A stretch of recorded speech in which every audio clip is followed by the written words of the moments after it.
Hello friends, how are you? I hope you are doing well. Today in this video lecture, I will teach you a fundamental thing that is very important. If you want to make a single sentence, without it you cannot make it. And if you make it, it might be wrong. It might go wrong. So what is that thing? The thing is that you should be well aware about the sentence structure. You should be good at it. Without having a knowledge how to make a sentence, if you are not aware about that thing, you cannot make a single sentence. And if you make it, I already told you, it might be wrong. So what is important is that you have to learn how to make sentence. What is the properties of subject, what is the properties of object, when to use verb, when to use subject, where to use it, where to not to use it. These are the basic things that you should have clear. So let us start with the first thing, that is structure. In this video lecture I just discuss the basic fundamental things so that you can understand how to make a sentence structure. तो सबसे पहले important चीज़ है type one, क्योंकि मैं ये basic करा रहा ना आपको, क्लियर। अब ये तो अब मैं बेसिक करा रहा हूँ, इसके बाद में मतलब एडवांस की तरफ भी हम जाएंगे। अब देखो, सबसे इम्पॉर्टेंट होता है कि आपको सब्जेक्ट और क्रिया मतलब वर्ब, इसका जो ये जो फॉर्मूला है ना, इसको यूज करके आपको सेंटेंस बनाने की जो कला है, जो प्रैक्टिस है, at least you should be practice it, you should practice it so that you can make more sentences. अगर आपने यही सेंटेंस, यही फॉर्मूले के ऊपर अगर ज़्यादा से ज़्यादा मतलब हज़ारों सेंटेंस आप बना सकते हैं। फॉर एग्जांपल देखो, मैं एग्जांपल के लिए आपको यहाँ पे लिख रहा हूँ। मैंने अगर मतलब लिखा सब्जेक्ट आई, और यहाँ पे मैंने लिखा आई राइट, तो क्या ये सेंटेंस हुआ? क्या ये सेंटेंस हो गया? तो सर ये 100% बिल्कुल सेंटेंस है सर। ये आई राइट मतलब आई राइट, क्या ये सेंटेंस है सर? ये बिल्कुल 100% सेंटेंस है। अगर मैंने लिखा सी रैन, क्या ये सेंटेंस है सर? ये 100% सेंटेंस है, सिंपल पास्ट टेंस का है, ऊपर वाला सिंपल प्रेजेंट का है। क्या मैंने ऐसा लिखा फॉर एग्जांपल, गीता सिंग्स, क्या ये सेंटेंस मीनिंगफुल हो रहा है सर? बिल्कुल हो रहा है। अगर मैंने इसको मतलब further, Geeta sings a song, क्या ये सेंटेंस और भी मतलब सही होगा? बिल्कुल होगा सर। तो फिर ये भी सेंटेंस कैसा सही है, और ये भी इतना मतलब नेक्स्ट में थोड़ा फर्दर लगाया तो ये भी सर सेंटेंस सही है। तो इसका मतलब क्या हो रहा है? तो ये मोर मीनिंगफुल सेंटेंस को बना रहा है। लेकिन अभी फ़िलहाल इसको मैं हटा रहा हूँ। अभी फ़िलहाल मैं आपको बस इतनी नन्ही मुन्नी जान को मैं इतना ही पढ़ा रहा हूँ आज के वीडियो लेक्चर में, कि सब्जेक्ट के साथ क्रिया मतलब वर्ब का यूज करके तुम चाहे जितनी मर्जी सेंटेंस बना सकते हो। लेकिन अगर आपको डाउट है यही बेसिक फार्मूले पे, बेसिक फंडामेंटल्स पे, तो जी जान लगा के जितना भी तुम चाहे मर्जी जितना पढ़ो, कोई फ़ायदा नहीं होगा, कोई फ़ायदा नहीं होने वाला। क्यों? क्योंकि फंडामेंटल अच्छा होना चाहिए। और फंडामेंटल मतलब कि सब्जेक्ट और वर्ब के साथ एटलीस्ट 100 सेंटेंस लिखो नोटबुक पे, ताकि आप जो है सेंटेंस बनाने के हैबिचुअल बन जाएंगे। क्लियर? हैबिचुअल बनो पहले, तभी स्पोकन आएगा। ऐसा नहीं बोल बच्चनगिरी करके मतलब स्पोकन नहीं आ सकता है। क्लियर? चलो, अब यहाँ पे क्या है? सब्जेक्ट, यहाँ पे क्रिया, subject verb, subject verb, subject verb, subject verb, subject verb. Clear? अब सबसे इंपॉर्टेंट चीज़ है कि सर सब्जेक्ट क्या होता है, ये ज़रा थोड़ा क्लियर करो। सब्जेक्ट क्या होता है सर? क्योंकि इस वीडियो लेक्चर मैंने पहले बोला ना आपको, फंडामेंटल में बता रहा हूँ। जिसको फंडामेंटल अच्छा होता है, जिसका फंडामेंटल अच्छा होता है ना, उसकी स्पोकन अच्छी होती है, क्योंकि वो कॉन्फिडेंस से बोल सकता ना। अगर जिसका फंडामेंटली अच्छा नहीं लगे, मतलब क्लियर नहीं होगा, तो वो अटक जाएगा फिर तो अटक जाएगा क्या नहीं? तो इसलिए फंडामेंटल सबसे इंपॉर्टेंट है। अब देखो, पहले सब्जेक्ट क्या होता है ना, ये मैं आपको बताऊंगा, और इतना अच्छे से बताऊंगा ना, तो अब तुम बोलने का सर सही है, 1 नंबर। हाँ सर, सब्जेक्ट मतलब विषय। अच्छा सर, सब्जेक्ट की प्रॉपर्टीज़ क्या होती है, ये एक बार क्लियर करो। सब्जेक्ट की प्रॉपर्टी होती है ना मेरे बच्चे, वो होती है नाउन या फिर प्रोनाउन। क्या सर इसके बिना सब्जेक्ट नहीं हो सकता क्या? बिल्कुल नहीं भाई, यही पे सब्जेक्ट बनेगा। लेकिन आपको ये क्लियर होना चाहिए पहले तो सब्जेक्ट में क्या हो सकता है, एक तो नाउन हो सकता है या तो फिर प्रोनाउन हो सकता है, दोनों में से एक ही हो सकता है और वो होगा सब्जेक्ट। अच्छा ये तो क्लियर हुआ सर कि स्ट्रक्चर में जो सब्जेक्ट है वो सब्जेक्ट की प्रॉपर्टीज हमें पता चली। और एक बार इसका अभी ऑपरेशन करो सर, वर्ब का क्रिया, क्रिया क्या होती है सर? अच्छा क्रिया का भी देखेंगे फिर यहीं पे। तो क्रिया को भी नहीं छोड़ेंगे और किसी को भी नहीं छोड़ेंगे, किसी को नहीं बख्शा जाएगा, बस फंडामेंटल को क्लियर ही किया जाएगा किसी भी हाल में। अब ये हो गया वर्ब, इसको क्या बोलेंगे? क्रिया। आज तो सर बेसिक, इतना बेसिक तो सर हमने कभी पढ़ा नहीं ज़िंदगी में। अब देखो सब्जेक्ट का मैंने तो अभी यहाँ पे प्रॉपर्टीज सब लिख दिए। अब वर्ब क्या होता है सर? वर्ब के बच्चा फॉर्म होते हैं, फॉर्म्स। फॉर्म्स मतलब V1 V2 V3 V5 V4, ये तो बोल बच्चे ने सब के सब। इसको रटना नहीं पड़ता, पहले पहले तो रटना पड़ता है, लेकिन एक बार हैबिचुअल हो गए तो फिर रटना नहीं पड़ेगा, ऑटोमेटिकली आते जाएगा। दिमाग है ना, उसको बनाते जाएगा, कोई करने की रटने की जरूरत नहीं पड़ेगी, वहाँ पे आपका टाइम वेस्ट करने की जरूरत ही नहीं पड़ेगी। लेकिन first time you have to understand कि वर्ब में क्या होता है, वर्ब में क्या होता है। फॉर एग्जाम्पल देखो वर्ब के मैंने अभी आपको बताया कि वर्ब की प्रॉपर्टीज़ अगर यहाँ पे आपको जाननी है तो वो होती है फॉर्म्स के स्वरूप में। क्लियर? फॉर्म्स।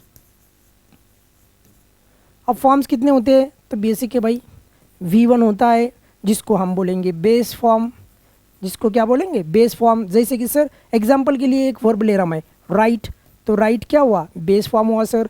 अच्छा सर और कितने होते हैं? 5 प्रकार के होते हैं, तो और दूसरा होगा V2, इसको क्या बोलेंगे sir? Simple past tense. For example sir write का होगा रोट, रोट को क्या बोलेंगे? V2। इसके बाद सर और एक होता है, वो कौन सा होता है सर? V3। वो कौन सा, उसका फॉर्म कौन सा रहता है सर? इसका भी पास्ट वाला ही रहता है, पास्ट पार्टिसिपल भी बोलते हैं उसको, लेकिन मैं अब एडवांस में बताऊंगा आपको क्लियर। लेकिन अभी फिलहाल तो आपको इतना ही समझ में आया कि राइट का क्या होगा? रिटर्न होगा। अच्छा और क्या होगा सर? अब आएगा V4। V4 में क्या होता है सर? बताता हूँ। देखो V4 में क्या होता है सर? वर्ब को ING लगता है। इतना ईजी है क्या सर? सर बिल्कुल ईजी है। देखो वर्ब को क्या लगेगा? ING। जैसे कि सर राइट का होगा राइटिंग होगा, राइट को क्या लगा? राइटिंग होगा। यहाँ पे क्या लगाया सर तुमने? मैंने लगाया ING।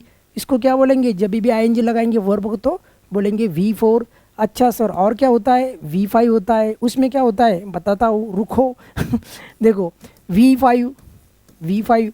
अच्छा V5 में क्या होता है सर? V5 में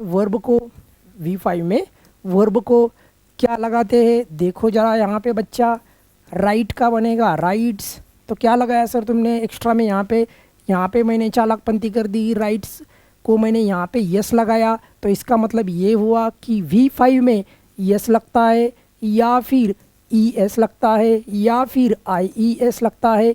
तो ये अगर वर्ब के लास्ट में लगेंगे यहाँ पे तो वो होता है V5।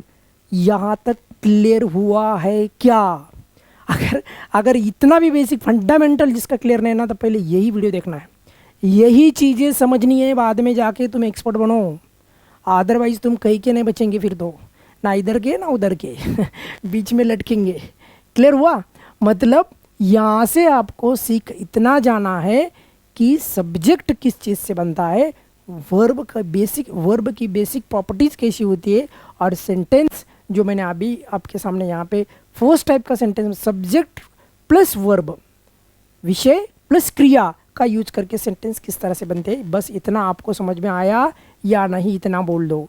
ज़्यादा सेंटेंस मतलब ज़्यादा वीडियो लेक्चर को मैं बढ़ाने वाला नहीं, लेकिन बेसिक फंडामेंटल गॉट इट, समझ में आया? सेंटेंस का स्ट्रक्चर, सब्जेक्ट प्लस वर्ब का यूज करके सेंटेंस कैसे बना सकते, समझ में आया?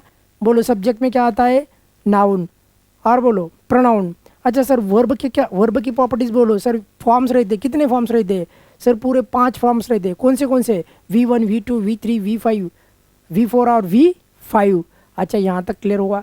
अब तो तुम्हें मैं कुछ ट्विस्ट बना के सेंटेंस लिखना स्टार्ट कर दूंगा। जैसे कि देखो मैंने बोला सिर्फ कम, क्या ये पूरा सेंटेंस है? क्या इसको सेंटेंस बोलेंगे? या तो फिर मैंने बोला हरी अप, क्या बोला बच्चा? Hurry up. क्या ये सेंटेंस है? बताओ क्या ये सेंटेंस है? या तो फिर मैंने बोला गो, या तो फिर गो छोड़ के और क्या लिखेंगे हम? गो, कम। चलो बस हो गया इतना। बताओ, यही बोलो, यही दो सेंटेंस जो है ना, इसका जो क्या ये सेंटेंस है, जो मैंने आप भी जो सेंटेंस लिखे है ना, क्या ये सेंटेंस है या नहीं, बताओ। क्या ये सेंटेंस है या नहीं, बताओ। Come, exclamatory sign, go. अच्छा, गो भी लिख सकता मैं, no doubt, that is also sentence, no problem. लेकिन मैंने ऐसा लिखा स्टॉप, क्या ये सेंटेंस है?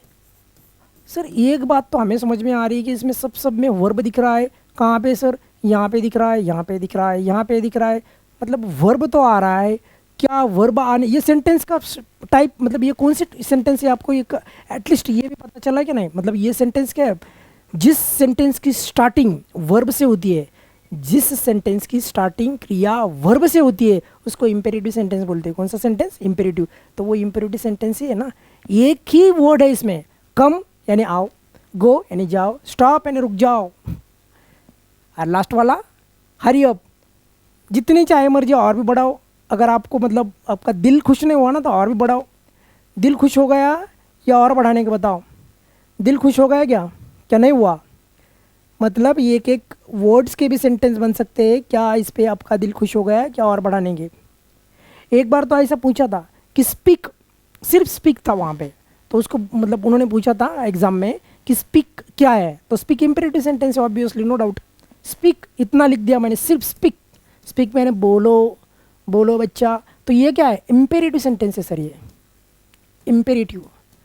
तो ये इंपेरेटिव सेंटेंसेस जो होते हैं, तो ये आपको यहाँ पे समझना है कि किसी सेंटेंस में अगर सब्जेक्ट भी इसमें नहीं होता, कम यानी यहाँ पे एक्सपेक्ट करके आपको बोला है मैंने, आप ही इस सेंटेंस का सब्जेक्ट है।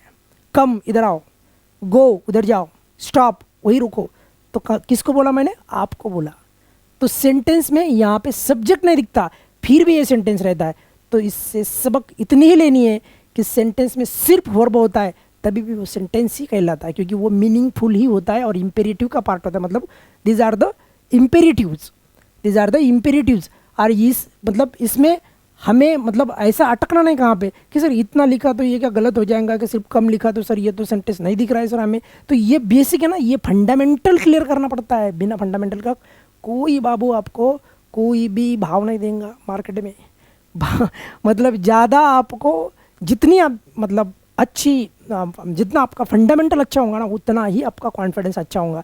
एक वर्ब का भी सेंटेंस बन सकता है, लेकिन उसका मीनिंग क्या निकल रहा है, मीनिंगफुल ज़्यादा से मतलब सब। फॉर एग्जांपल, हम ऑब्जेक्ट क्यों लगाते, कर्म क्यों लगाते सेंटेंस में? क्योंकि सेंटेंस को हम और फर्दर मीनिंगफुल बनाने की मतलब कोशिश करते हैं, इसलिए तो लगा देना। अदरवाइज कोई उसकी ज़रूरत नहीं है, अननेसेसरी भी हो सकता है कभी कभी। तो क्लियर है ना?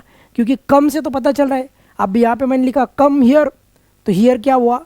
Adverb of place. Go there, ये भी हो सकता है भाई, बिल्कुल हो सकता है। गो भी लिख सकता हो, गो दियर भी लिख सकता हो, दोनों भी सेंटेंस सही है। फिर भी यहाँ पे आपको ये पता मतलब क्लियरिटी आपको यही होनी चाहिए कि इसमें सब्जेक्ट नहीं, फिर भी इसमें सब्जेक्ट को हम एक्सपेक्ट करके ही मतलब उसमें है सब्जेक्ट, ऐसा ही मान के ही चलते हैं। ये एटलीस्ट आपको यहाँ से समझना है। क्लियर हुआ आपको क्लियर हुआ क्या ये कि सब्जेक्ट और वर्ब के साथ टाइप 1 के सेंटेंस आपको क्लियर हुआ? टाइप 1 पे कम से कम नोटबुक में आपको 10 सेंटेंस, मैं तो कह रहा हूँ 10 से ज़्यादा बनाओ, 100 बनाओ, 100, तब भी जाके है ना आपका गाड़ा जो है ना वो चलेगा। नहीं तो है ना वो वापस लौटेगा फिर, नहीं तो फिर ज़्यादा से ज़्यादा प्रैक्टिस करो if you want to good at English. There is no way if someone is telling you that there is a shortcut you can go that way, that is not a way. वो आपको spoken कभी भी अच्छा नहीं मतलब बनाने में मदद नहीं करेगा। क्यों? क्योंकि वो रास्ता ही नहीं जाता वहाँ पे जहाँ पे आपको जाना है। आपको जाना है अच्छी स्पोकन के मतलब वो उस रास्ते पे, है ना? क्लियर? मतलब अच्छा मतलब जहाँ पे आपका कॉन्फिडेंस भी बना रहे और आपकी स्पोकन फंडामेंटल भी अच्छा हो, तो वो जो रास्ता होगा वो इतना आसान नहीं होगा, वो डिफ़िकल्टी होगा। डिफ़िकल्ट मतलब आपका फंडामेंटल आपको क्लियर करना पड़ेगा, और वही फंडामेंटल कर रहा हूँ मैं। नहीं तो मैं यहाँ पे ऐसे हज़ारों सेंटेंस में बोल बच्चन गिरी यहाँ पे लगा के चला भी जा सकता था, लेकिन यहाँ पे इस वीडियो लेक्चर में और इस चैनल में आपको फंडामेंटल के साथ ही मैं एडवांस की लेवल तक मैं ले जाता हूँ, ऐसा नहीं ऊपर ऊपर का नहीं ले जाता। क्लियर? फिलहाल इस वीडियो लेक्चर में हम यहीं पे रुकने वाले। अगर आपके पास कोई भी डाउट है if you have any doubt please, मतलब कोई मतलब ऐसा दिल में नहीं रखना कि सर ये मेरे को समझ में नहीं आया, ऐसा मतलब बच्चे जैसा भी सवाल होगा ना तो भी कमेंट बॉक्स में डालना। 100% मैं वहाँ पे आके आपको आपकी जो भी कमेंट है उसको रिप्लाई करूँगा। फिलहाल इस वीडियो में यहीं पे रुकेंगे। नेक्स्ट वीडियो लेक्चर में हम फिर इसको मतलब जो भी सेंटेंस स्ट्रक्चर की जो सीरीज़ है उसको कंटिन्यू करेंगे, और इसमें और भी ऑब्जेक्ट कहाँ पे डालना है, हेल्पिंग वर्ब कहाँ पे डालना है, मेन वर्ब कहाँ पे डालना है, हेल्पिंग वर्ब और मेन वर्ब आता है तो कौन सा पहला रहता है, कौन सा दूसरा रहता है, सब जितना भी केमिकल लोचा है सबका सब क्लैरिटी के साथ क्लियर करूँगा। फिलहाल इस वीडियो लेक्चर में हम यहीं पे रुकेंगे। वीडियो लेक्चर अगर पसंद आया तो वीडियो लेक्चर को लाइक करना है और चैनल को ज़्यादा से ज़्यादा सब्सक्राइब करना है। सब्सक्राइब करने में कोई किसी का मतलब जाता नहीं। क्लियर? इस वीडियो लेक्चर में हम यहीं पे रुकेंगे। Thank you so much.